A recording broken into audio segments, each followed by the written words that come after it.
नमस्कार सगळ्यांना. कवी ग्रेस यांच्या संध्याकाळच्या कविता यामधली आकाश नावाची जी 9 क्रमांकाची कविता आहे ती आता आपण बघतोय.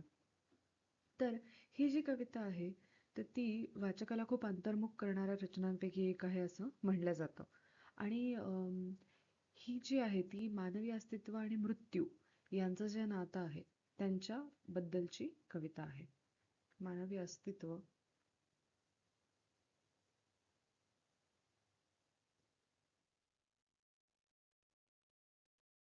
आणि मृत्यू यामधल्या नात्याबद्दल आपल्याला ही कविता सांगते. दोनच कडवी आहेत कवितेची. तर आता आपण ह्यातलं पहिलं कडवं बघूयात. गुंतविता मिठी गर्द झाले श्वास, सुजले आकाश पाठीवरी. अशा रंगापाशी मातीचे चांदणे, पल्याडचे जिणे जन्माआधी. तर पहिलं कडवं असं आहे की गुंतविता मिठी गर्द झाले श्वास. तर आता हे जे शब्द आहेत ना, ही कशा ना कशाची तरी प्रतीकं असतात दरवेळेला. आपण आता इतक्या कविता बघितल्या त्यामध्ये आपल्याला ही गोष्ट लक्षात येते. तर मिठी हा इथे फक्त शारीरिक भेटीचं प्रतीक नाहीये, तर कवीचं जे जगाशी किंवा दुःखाशी एकरूप होणं आहे, तर त्या एकरूपतेची ओढ हे सांगतं. म्हणजे गुंतविता मिठी गर्द झाले श्वास. म्हणजे जेव्हापासून माणूस एखाद्या गोष्टीला किंवा भावनेला घट्ट कवटाळतो, तेव्हा त्याचे श्वास गर्द म्हणजे जड होतात. तर इथे आपण असं म्हणू शकतो की जगाशी किंवा दुःखाशी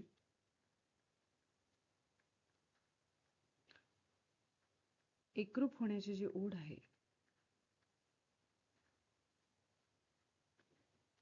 ती आपल्याला ह्यामध्ये जाणवते. जेव्हा एखाद्या भावनेला माणूस घट्ट कवटाळतो तेव्हा अशा पद्धतीचा अनुभव माणसाला येतो. मग ही अवस्था जी आहे ती एकाच वेळेला ओढ पण आहे आणि श्वास पण कोंडलाय अशी भावना व्यक्त करते. म्हणून मग ह्यांच्या लेखनामध्ये मिठी आणि श्वास यामधली आंतरिक अस्वस्थता स्पष्ट होते.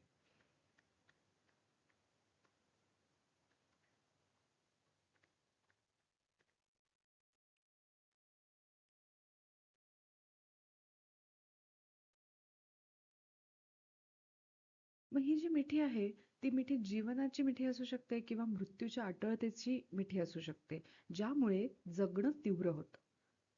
आणि श्वासातली गर्दी मिठी कशाची आहे?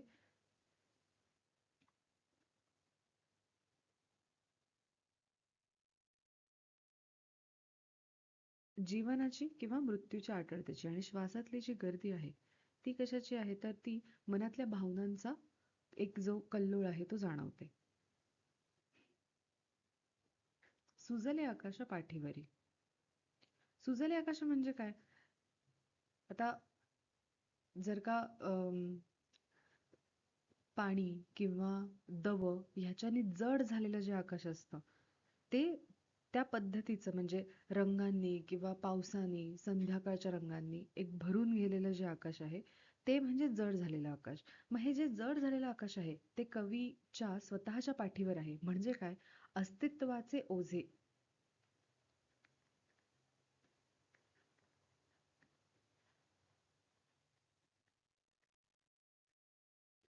जे कवी आयुष्यभर वाहत आहे ते. तर आकाश हे कशाचं की सहसा अथांगतेचं किंवा हलकं असण्याचं प्रतीक मानलं जातं.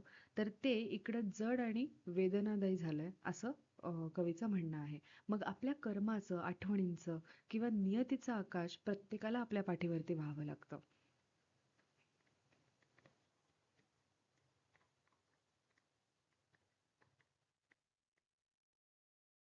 आणि ह्या विचारांमधनं ही ओढ व्यक्त होतीये. मग हे ओझं इतकं मोठं असतं की ते कवीच्या अस्तित्वाला वाकवतंय. म्हणून मग सुजले आकाश पाठीवरी. ठीक आहे.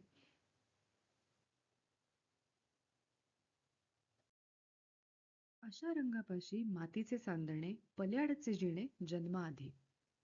म्हणजे काय की संध्याकाळच्या किंवा पहाटेच्या या अद्भुत रंगाचं वर्णन करताना ग्रेस म्हणतात की त्या रंगांच्या सानिध्यामध्ये एक विलक्षण असं दृश्य दिसतं.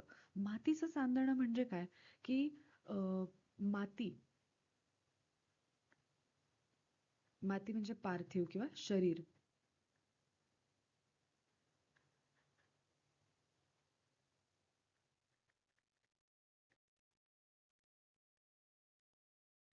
आणि चांदणे म्हणजे ईश्वरी जो आभास आहे.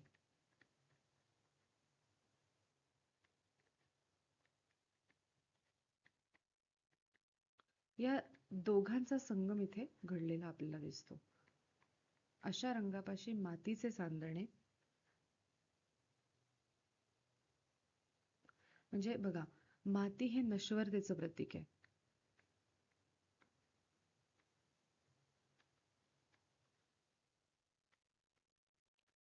पण तिला जे चांदण्याचं सौंदर्य लाभलंय, तिला जे चांदण्य लाभलंय ते सौंदर्याचं प्रतीक आहे. मग मानवी शरीर हे मातीचं असलं तरी त्यातलं जे चैतन्य आहे ते चांदण्यासारखं चमकतं. म्हणून मातीचं चांदणं. म्हणजे माणसाच्या दुःखी आयुष्यामध्ये काही सुखाचे किंवा काही क्षणिक असे क्षण मिळतात, तर त्याबद्दल कवी इथे आपल्याला सांगतायत. या मध्ये कवीला जीवनाचं खरं पण एक नश्वर असं जे रूप आहे ते उमगल्याची जाणीव आपल्याला होते. पल्ल्याडचे जिणे जन्माआधी.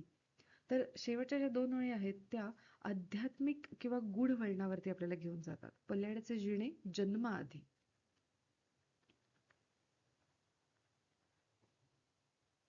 म्हणजे काय की हे जे जिणं आहे ना ते माणसाला जन्माच्या आधीपासून ठाऊक होतं किंवा ते आधीपासून अस्तित्वात होतं. मग हे एक अद्वैत सुचवतं की ज्यामध्ये जन्म आणि मृत्यू ह्या फक्त अवस्था आहेत आणि आत्मा जो आहे ती किंवा आत्म्याची जी जगण्याची जाणीव आहे ती जन्माच्या आधीपासूनचं अस्तित्व आहे. तर इथे कवी विश्वाचं गूढ उकलण्याचा प्रयत्न करतायत आणि कवीला असं वाटतं की पुन्हा आपण त्याच शांततेकडे किंवा सौंदर्याकडे प्रवास करतो आहे जिथून आपण आलो आहोत. म्हणजे मग आता बघा, पूर्ण ह्या कवितेचा अर्थ असा होतो की आकाश हे माणसाला मनाचं म्हणजे मानवी मनाचं जडत्व आपल्याला दर्शवतो. आणि पहिल्या भागामध्ये कवी असं म्हणतात की संसारातली जी बंधनं आहेत म्हणजे ती मिठी आणि त्यातून येणारा श्वास कोंडणारा अनुभव हे पहिल्या कडव्यामध्ये. आणि दुसरं कडवं काय आहे तर सुजलेलं आकाश हे माणसाच्या सॉरी, तर इथे मातीचं चांदणं आणि पल्ल्याडचं जिणं जन्माआधी हे दुसऱ्या कडव्यामध्ये. म्हणजे काय की दुःखद आणि नश्वर असं जे जीवन आहे ती एक प्रकारची दैवी चमक दाखवते. तर ही कविता आपल्याला असं सांगते की खरं सौंदर्य, खरं अस्तित्व हे या सगळ्या भौतिक जीवनाच्या पलीकडचं आहे आणि ते जे आहे ते आपल्याला जन्माच्या आधीपासून माहिती होतं. म्हणून मग मृत्यूकडून भयाकडे किंवा सनातन सत्याकडे ती दर्शकाला घेऊन जाते असं इथे सुचवलंय. ठीक आहे.